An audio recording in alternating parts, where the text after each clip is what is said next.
Now that we've gotten the basics out of the way, in this lecture we'll begin working on our holiday planning app.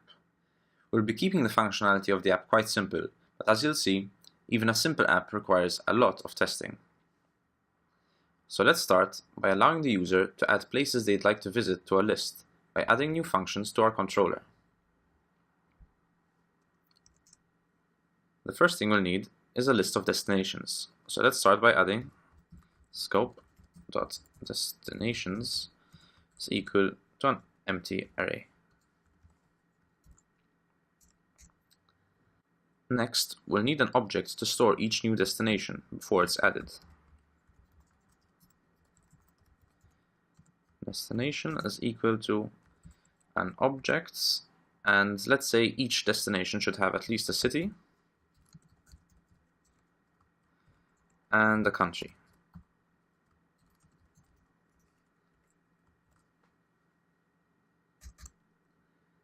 And finally, we're going to need a function to add the new destination to the list of destinations. So let's do scope.addDestination is equal to a function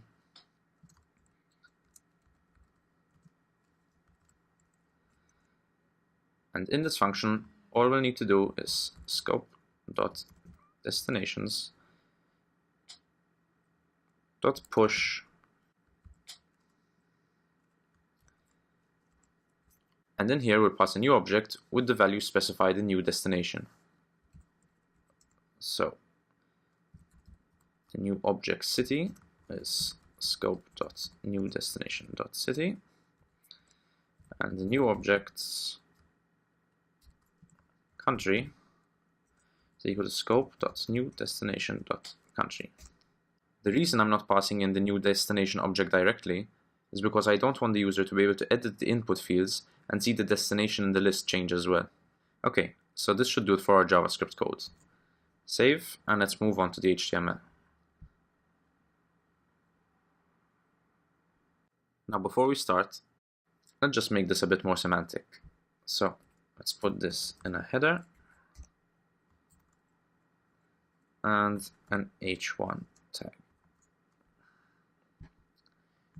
Cut this and paste it here. That already looks much better. Now for our new code, add a new section, and in this section we'll add a form. Now in this form I'm going to ask the user for a city,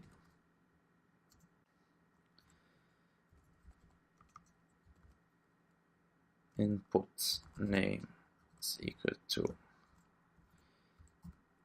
city, type is text, and our ng model is equal to new destination dot city.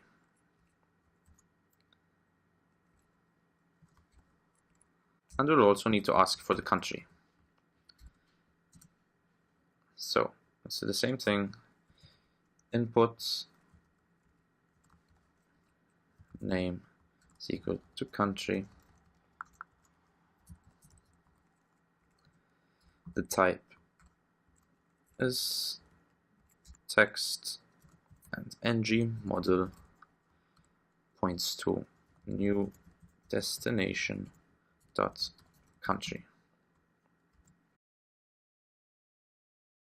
And finally, we'll need a button to submit our new destination.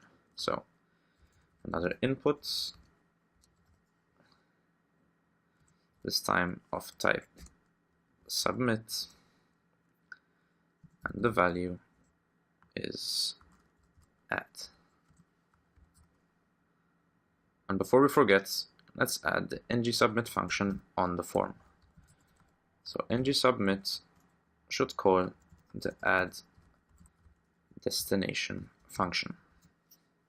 Okay, let's just see what this looks like in the browser. So we've got our form over here and our input elements, but there isn't anywhere to show our list of destinations yet. So let's add that before we continue. Let's add a new section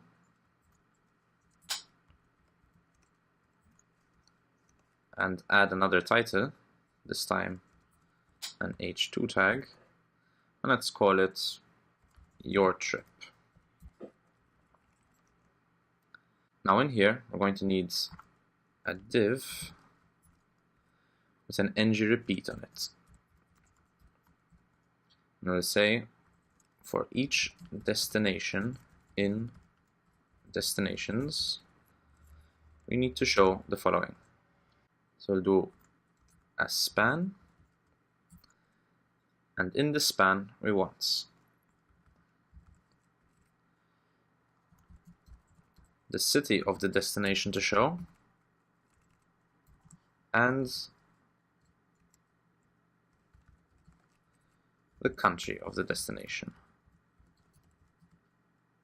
Let's check that out in the browser. So let's refresh, and now let's try adding a city. So London, England. Click add, and there we have it. Let's just add another one to make sure it works. Let's do Rome and Italy.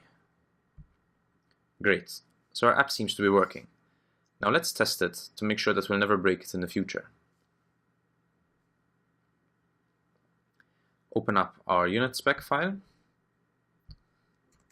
add a new it block, and in here we'll specify the title and the actual test to be done.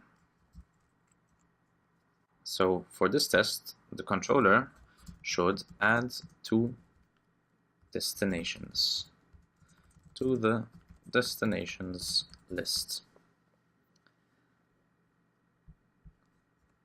And since before we moved all of our setup code into before each, we don't need to stay injecting the controller or the scope into this test, because it's already been done before. So we can start writing our test code straight away.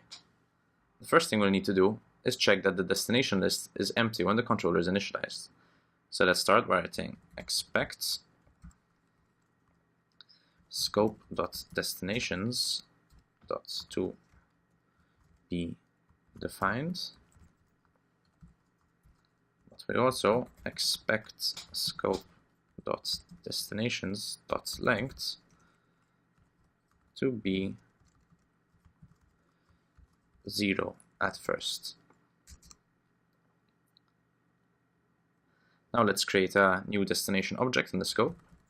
Scope.newDestination is equal to a new object, and let's give it a city, London, and a country, England. And now let's call the addDestination function.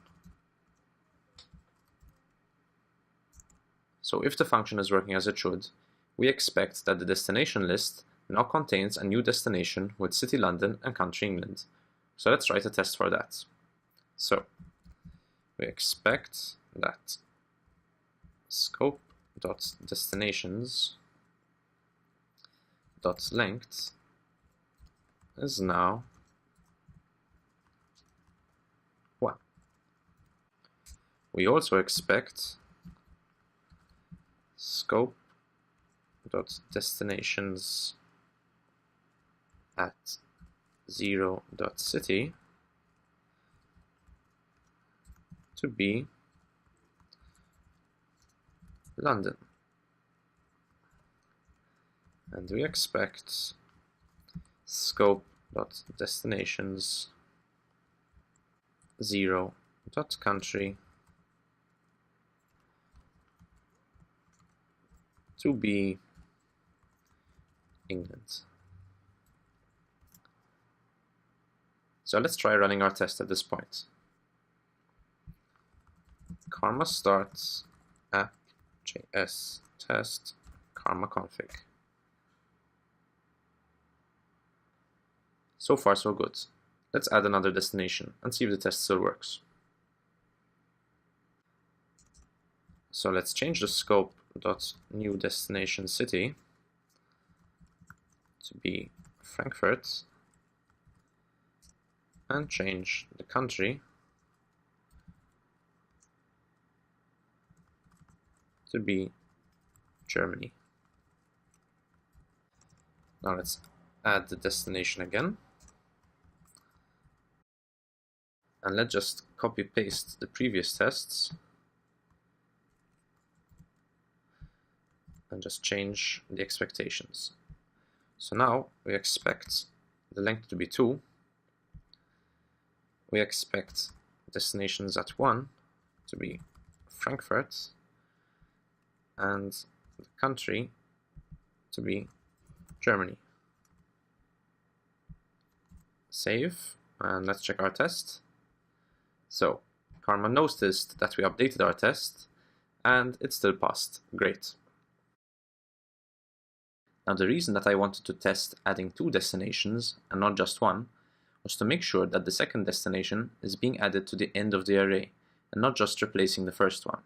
So to finish off our test, let's just make sure that the destination at position 0 is still London, England.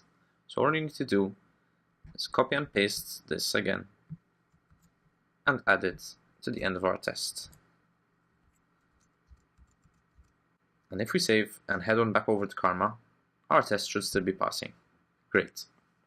So in this lecture, we've covered how to test functions and variables in the scope and controller. The app is also going to need a remove destination function. I'll show you how to code it and test it in the next lecture, but you already know all that you need to try it out yourself. So take it up as a practice exercise before the next lecture and see how far you get.